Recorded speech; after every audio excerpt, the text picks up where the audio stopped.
those people that were involved in that, and they're all Pima County officials as well. Now, there was one individual in the quartzite situation. His name was Ponce, Officer Ponce. Now, we exposed Ponce as being a liar a few times, and this is going to be pretty shocking when you see this image that I found. So here we have Ponce chilling out on the beach. This picture was taken in 2010 in July.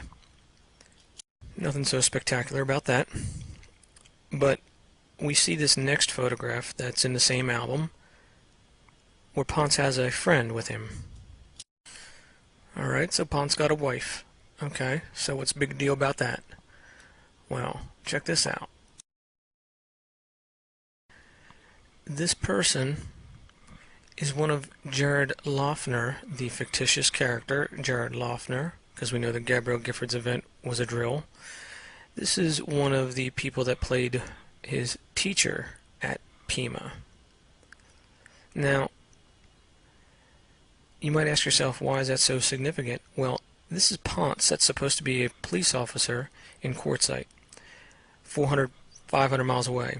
He's married to this woman, but this picture is taken before both the Quartzsite and before the Jared Loughner Gabrielle Giffords incident. Now, to make matters even worse, wait till you see who else is at this little get-together on the beach. This is little Ponce and his sister. Does that kid look familiar to you? This is the actress that they would use when they weren't using Samantha. This is the fill-in actor. But then, the brother Ponce, check this out. So what we've effectively done right here, since these individuals are all together before any of the events that they appear in, we've connected them all together to a massive conspiracy. The fact that Gabrielle Giffords, Loughner, Quartzsite, Christina Taylor Greene, all of them are connected by the same people, same family, and they're together on the same beach, including some more people that you're going to flip out about. So we've now proven all those events frauds. Check this out. As I'm going through the photos in this album, I see this guy, and for some reason it sticks in my head, and I know I've seen him before. It took me about an hour or two to think about it, but I finally figured out where I had seen him before. So remember a little bit back when I said, when I went to the Dallas Occupied protest, that I got that feeling when I was even across the street that they knew that I was heading their way?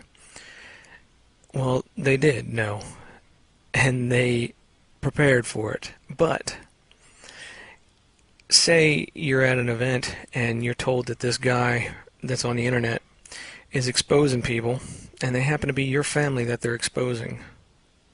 How do you think you're going to react when you know you're going to run right into the dude, but you can't do anything about it? You can't say anything, you can't confront him, you can't do anything about it. That's the face right there that you'd be making. That dude is hot right now. He just wants to jump through that camera and just rip my lungs out. But he can't. He can't do anything about it. Now, Dunn was the idiot that day, about 10 minutes after this, and flipped me off, which totally clued me into who he was, because if he hadn't even done that, I wouldn't even have known. I wouldn't have paid any attention to him. They'd have just been faces that I just knew in my head but didn't have a name for. But no, Dunn had to screw it all up for this whole family. Now watch. So the guy shooting me the nasty looks, he's brothers with Ponce. Alright? Now, Ponce and this guy have a couple more brothers.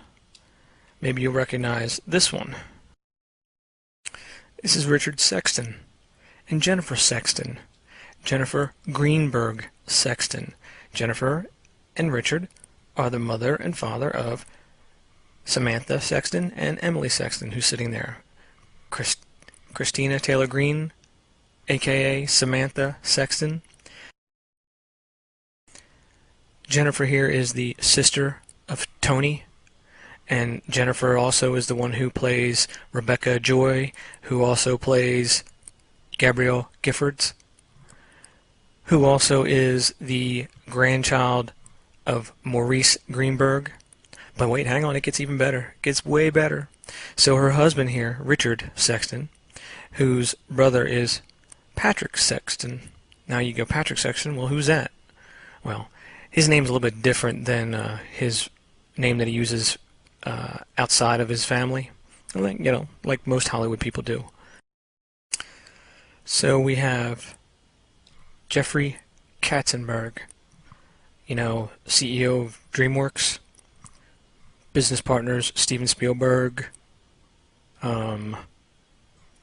David Geffen, some of the richest guys on the planet. Oh, but wait, it gets even better. It gets way better.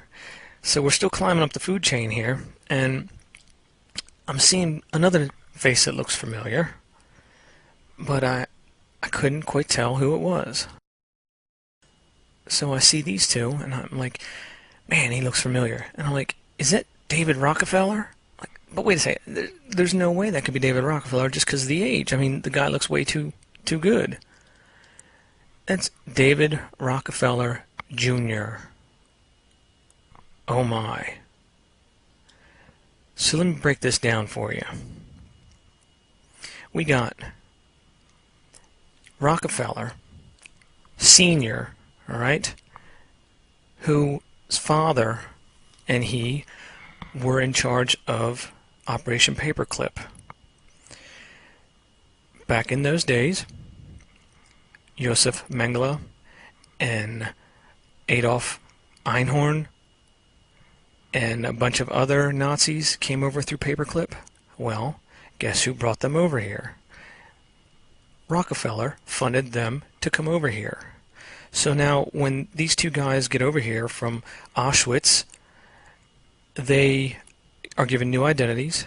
We see the paperwork here for Maurice, and we can also see that that paperwork is forged and faked. It's not correct.